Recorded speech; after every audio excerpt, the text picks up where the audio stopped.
Second law of thermodynamics की सबसे important जो एप्लीकेशन है वो है थर्मोडायनामिक स्केल ऑफ टेम्परेचर। एक न्यू टेम्परेचर स्केल जो है वो डिवाइस किया गया। लॉर्ड केल्विन ने सजेस्ट किया कि जो कार्नट साइकिल है इसकी एफिशिएंसी जो है वो टेम्परेचर स्केल की बेसिस जो है वो बन सकती है।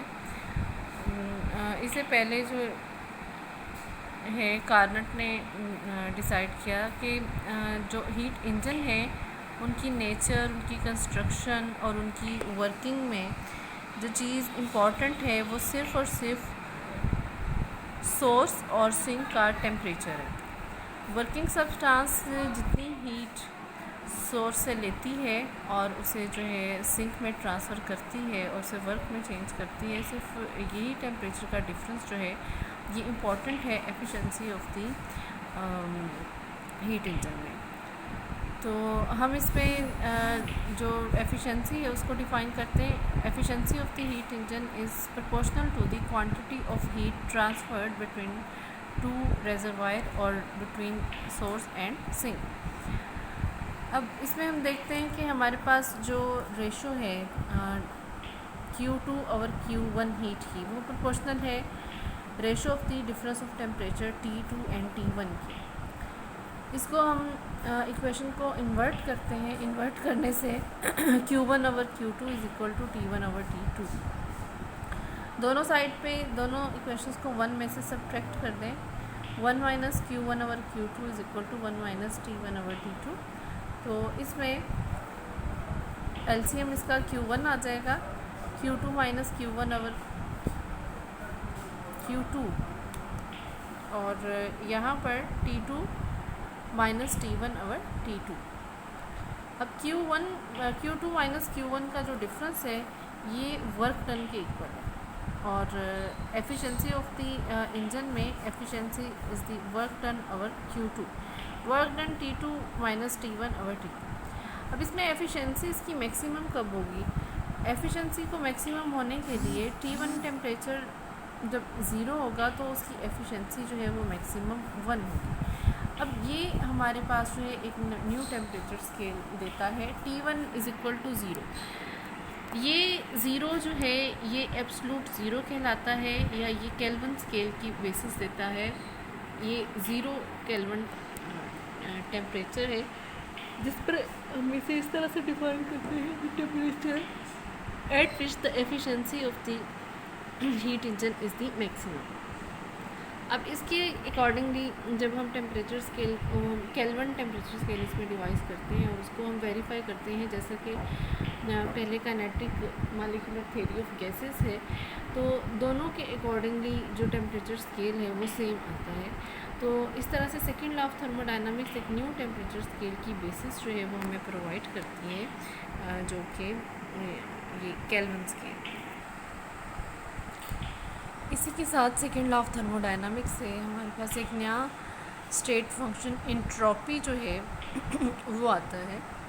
क्लॉसियस ने इंट्रॉपी को as a state function introduce करवाया। उसके अकॉर्डिंगली सिस्टम में जो भी चेंज आता है और जिस डायरेक्शन में चेंज आता है उसकी रेशो जो है ये इंट्रॉपी जो है वो डिफ़ाइन करती है।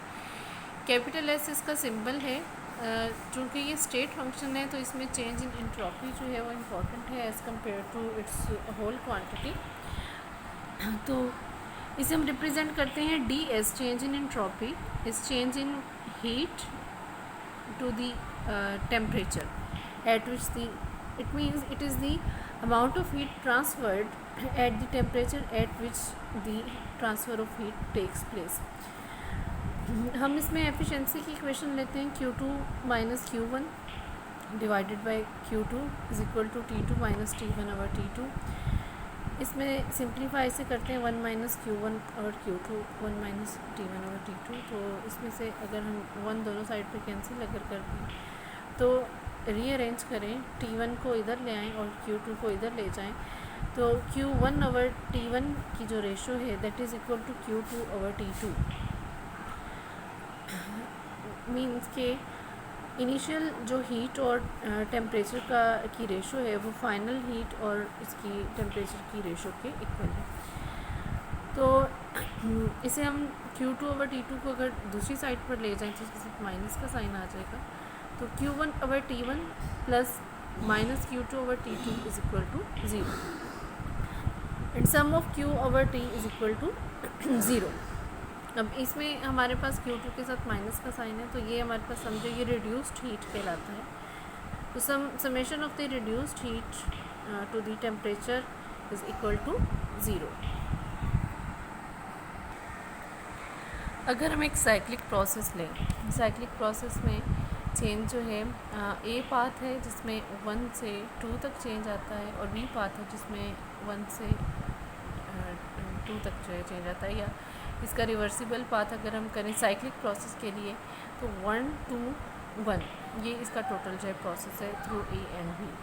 तो अब ये जो कि साइक्लिक प्रोसेस है, तो किसी भी साइक्लिक प्रोसेस के लिए integration for a cyclic process Q reversible by T is equal to 0। तो उसमें जो सम है उसका साइक्लिक प्रोसेस के लिए उसका सम जो है वो 0 के इक्वल। अब अगर हम इसको 2 पार्ट्स में डिवाइड करें, एक हमारे पास Q रिवर्सिबल बाय T जो है ये फ्रॉम 1 to 2 है, इसमें 1 इसकी इनिशियल स्टेट है और 2 इसकी फाइनल स्टेट है। Q reversible for path A divided by T plus second, अब इसमें इनिशियल इसका 2 है और फाइनल इसका 1 है B पाथ के लिए। तो integration of between 2 and 1 partial Q reversible B/T is equal to 0। अब इसमें A पाथ जो है ये फ्रॉम 1 to 2 है और B पाथ जो है ये 2 to 1 है। तो अब इसमें इसकी इंटीग्रेशन जब हम लेते हैं, इंटीग्रेशन विद एन लिमिट, अब इसमें ये दोनों जो है इनकी पाथ सेम है, सिर्फ डायरेक्शन का चेंज है। तो इसे जब हम दूसरी साइड पर लेके जाएंगे इसके साथ माइनस आ जाएगा। तो दोनों पाथ जो है वो इक्वल हैं, लेकिन सिर्फ डायरेक्शन की वजह से इसमें माइनस का साइन जो है। इसको अगर हम उलट कर दें 2 to 1 से 1 to 2 कर दें, तो इसका माइनस का साइन जो है वो ख़त्म हो जाएगा। तो partial Q reversible T/T is equal to, अब इसमें इसकी इंटीग्रेशन जब हम करते हैं तो इसकी इंटीग्रेशन विद इन लिमिट, तो ये एग्जैक्ट डिफरेंशियल है, ये between 2 states S2 minus S1 इन दोनों के डिफरेंस के इक्वल आता है। अब ये इसकी इंटीग्रेशन जो है ये एग्जैक्ट डिफरेंशियल हमारे पास इसका आ रहा है। तो partial Q reversible by T is equal to ds and ds is the enthalpy change. अब इसमें इंट्रोपी चेंज। अब इंट्रोपी चेंज उसी तरह से स्टेट फंक्शन है जैसे प्रेशर है, जैसे वॉल्यूम है, जैसे टेम्परेचर है। ये initial and final state of the system पे डिपेंड करता है, और ये जो है अपनी जो इसकी जो है पाथ फॉलोड पे डिपेंड नहीं करता, जैसा कि हमने इसमें प्रूफ किया। ये प्रूफ है कि entropy is a state function and it doesn't depend upon the path of the system. Entropy के यूनिट्स की जब हम बात करते हैं तो हीट का यूनिट जाउल है, और टेम्परेचर के 3 डिफरेंट यूनिट है, डिग्री सेल्सियस, डिग्री फ़ारेनहाइट और डिग्री केल्विन। लेकिन ऐसा यूनिट इसका केल्विन है, तो इसका ऐसा यूनिट जाउल पर केल्विन है, ये जाउल पर डिग्री। और इसमें क्वांटिटी ऑफ मैटर जो है वो भी डील करती है। तो ये हमारे पास जाउल पर केल्विन पर मोल या जाउल पर केल्विन पर ग्राम जो है, ये इसका जो है वो यूनिट है जो कि यूज़ होता है।